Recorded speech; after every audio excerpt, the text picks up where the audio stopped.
So we got Light here today, and we also got a couple other people who came along the ride. Now, this gentleman next to him, I know I've seen him before. Is that Rawk? This is Rawk. Okay. Rawk is our resident Samus main. He currently goes to school a bit further upstate, where he's, I believe, number 2 in one of the sub-regions. Yeah, he plays around the area of Arch. Oh, Arch. Okay. Yeah, he's in that area. I was trying to think of what's the Oatmeal. I was trying to think of the Meta Knight. So yeah, it's somewhere in that area as well. Oh, okay. Nonetheless, Rawk is also one of the unsung Long Island heroes who's fairly decent at defending the house, but seeing how he's going to hold up against Light is going to be very interesting just because matchup-wise, Rawk is fairly confident in how he fights against Fox. Right, yeah, it's going to be heavily dependent on how strong his defense is because obviously once Light gets in, it's very hard to stop the machine that is Light once he starts to get going. But Samus, if properly spaced, can punish pretty hard with some of these really heavy hits and also needs to be careful, including that, wow, some doo-doo DI, I'm sorry, coming in from Light there, dying at 77%, plenty of range. Give him the talk, man. No, look, I call it how it is, and that was we were just talking about Charity a second ago, and apparently Light wasn't filling that stock. He wanted to give it away. This is a Make-A-Wish DI.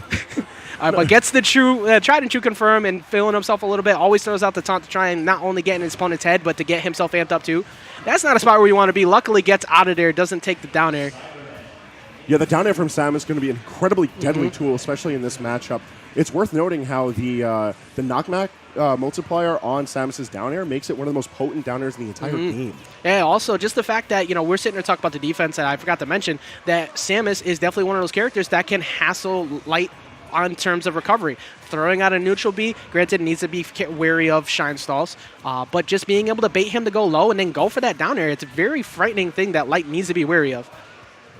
Like that too, throwing out the soul side B, maybe hoping to bait out an air dodge to go low, but Light seeing through that, going high, taking the platform. I feel like as far as player matchups are concerned, this is a really interesting one because Rawk has consistently always been a very defensive player. He's very much more wait towards the ledge, play patiently, wait for an opportunity to punish, never try to force it. And then Light is the ultimate in aggressive play. And Rawk has had some correct decision making. He's gone for the right options that Light has gone for, including jump off ledge, throwing out the fair. But he's just been right out of range. He's going to throw out that neutral B soon, and it's going to be on Light to be able to react to it. Yeah, there it is. No reaction, but from deep opposite side of the field. Yeah, luckily not anywhere near it. He did have a lot of rage, so I assumed that it might be bad. Oh, wrong. With the raid in game one's going to go to Rawk. Nice stuff on Rawk. We're sitting there talking about the defense that he needs, but he was actually playing relatively aggressive, particularly towards the end of that second stock. He realized he got that lead off that back air and kind of ran away with it a little bit. Light started to add it up, but he didn't really look that scared throughout this set in what is relatively a very difficult matchup. I mean, both of these players have iron wills when it comes to this game. It's just the complete difference in play style makes for a very interesting dynamic. And what a way to be able to go into the next game as well when we're on the taper end of what is pretty much Smash 4's lifespan. And if you can manage to take a W off of one of the top 15 players in the world, that's a great thing to keep in your pocket going into the next game. I mean, Long Island's always championed its players that most don't know out of region as hey, we're still good. You might not have heard of us, but you're going to hear about us soon. I will say till the day I die, until the scene dies anyways, that no matter what, you should never, ever sleep on anybody from NY or the Tri-State area because you may think that you can walk away with a W. No, you guys have so many sleeper killers out here. It's actually insane. And I always enjoy seeing it in Rawk putting on a show as well. Not as good as the last game, but still up a game on Light. Can we talk about how Light gave Rawk the opportunity to get his charge shot to full capacity and then just kills him? He actually gave my man a fighting chance before snapping his neck. Yeah, you know what? I was talking about this before, too. Light is one of those players who does intentional whiffs to bait out people to try and punish. Those type of options that make you feel comfortable so he can get you to be stupid. And luckily, Rawk not really pulling the triggers too much when he's been going for it with these lasers. Because what's 3% versus getting a full charge? Right. Trying to go for the roll read option or seeing if Light was going to get the other side is a very big health difference right now. Light looking so much different compared to that first game. Still very much not out of reach, though, if Light decides to give him one of those back air DIs like he did in the last game. Perfect pivot down smash at the ledge. Not close enough, though. Wow. Good DIs, keeping Rawk alive here at 123 and counting. He's going to bring himself back to the ledge. He's looking for a jab one into something, but killing with a screw attack is going to get the job done. And now we see ourselves in a very interesting situation now. You know, oh, yeah. Hold up. Hold no. Okay, he was able to get away from the platform there, and as you see Light just immediately running away, he can't get back down to the ground. He's able to get away from that neutral B. This is looking very frightening.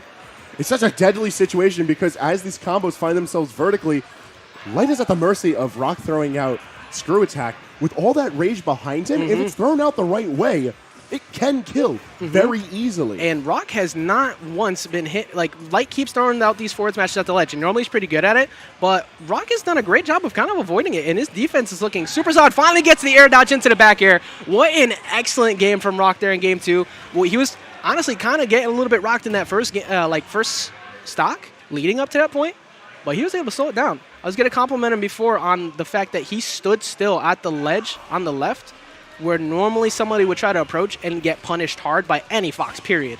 He just stood there. I see what you mean by the confidence that he has in this matchup. Yeah, he knows what he's got to watch out for, and he knows that Light is a threat. I don't know if the two of them have played before. I'd have to definitely look at the brackets for some other regional events here. But Rawk knows what Light is capable of. He knows that on the sticks, this kid's Fox is just a demon in waiting. But Game 3 is bringing us to Battlefield, and I feel like this is definitely going to supplement a lot of the issues that Town and City brought to Rawk, and that being it's a lot more space to live, and it's going to find itself to be a lot more vertically oriented for both of these players' combos. Right. Both of them are going to get much greater up air extensions off of this. One thing that does worry me a little bit, though, is that in terms of the player, Light does really ridiculous combo extensions on Battlefield, as we've seen through his rise in his rise of skill over the time of getting himself to the top 15. However, the way that Rawk was converting off of those on Town and City while moving, I'm very afraid for what he's capable of pulling off and not really taking too much damage so far at the start. I find it interesting how Rawk has tried to force this battle to the ledge, and normally he performs very well at the ledge, but that's usually when his opponent is on the opposite side of it. If he tries cornering someone, there's a whole lot of damage that's going to be dealt on him that Samus really can't do a lot of. And that's very well reflected into these percentages and nearly these stocks, as Rawk is sitting at 124 and Light just waiting for his opportunity to land a back air and end it out. But Dare into the frame trap back air up smash. What can you do in that situation other than hold that L? That was unfortunate, but like I was saying before, I am very impressed overall by Rawk's ability to fight at the ledge. When Light is definitely one of the strongest players currently that's remaining, that is super strong at the ledge. I'm very, very impressed by that. And although in a deficit, I think he could definitely make the stock run back. For what it's worth, Rawk is landing a ton of grabs onto Light, and that's not something that we see often. Exactly. For any player of any caliber. And opting to continuously land, just throw him off stage, continue to get stage presence. That way he could force him to try and recover. But my goodness, Light just racking up that damage so fast. It's not looking very good for Rawk anymore. Still doesn't get him at the ledge with the forward smash. Light is committed to trying to get him there. Oh, hold on. This ain't going to go out. All right. A little bit too early. If he waited a second, might have worked out. He did get his jump, so now he's forced to have to recover one way. Opting to jump out of the way. Gets the air dodge, though. Gets the back air. Light popping off a little bit. And that was honestly a bit deserved because I don't think that he knew going into that how tough that was going to be. Yeah. And Rawk put on a show. Like, that was a lot closer than I anticipated, definitely. And I'm looking forward to seeing a lot more of Rawk. That was extremely impressive.